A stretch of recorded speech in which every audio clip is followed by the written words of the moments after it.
గుర్తుపెట్టుకోండి అమ్మా, నా జీవితంలో ఇప్పటి వరకు నేను ఎవరికి తెలిసి నేను అన్యాయం చేయలేదమ్మా. పైగా నువ్వంటే నాకు నా సొంత చెల్లెమ్మ అమ్మ. నువ్వు ఒకటి గుర్తుపెట్టుకో. నేను బోర్డు ఎందుకు పెట్టానంటే, ఇందాక అడిగాడు మన అబ్బాయి పేరేంది, మనవాడు సునీల్.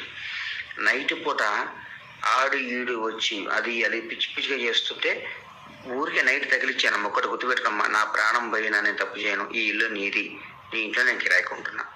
అది గుర్తుపెట్టుకోమ్మా. ఇది రికార్డుకి ఎప్పుడు పెట్టుకో. ఈ ఇల్లు నీ ఇల్లమ్మా, నీ ఇంట్లో నేను రెంటుకుంటున్నా తల్లి. అది గుర్తుపెట్టుకోమ్మా. నీకు అప్పుడు ఆపద వచ్చి ఏ పని ఉన్నా అన్నా నాకు ఈ పని చేయని చెప్పమ్మా. ఈ ఇండియాలో నా చేత అయిన ప్రతి పని నీకు చేసి అట్లా నిలబెట్టకుంటే నన్ను అడగమ్మా. నువ్వు నన్ను నమ్మమ్మ. ఎప్పుడైనా గుర్తుపెట్టుకో. నీ రూపాయి నాకు వద్దమ్మా.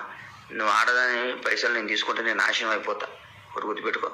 నేను ప్రతి నెల నీకు రెంట్ ఇస్తా తల్లి. నేను అంతే. నువ్వంటే నాకు చాలా ఇష్టం, గౌరవం, ప్రేమ, అభిమానం.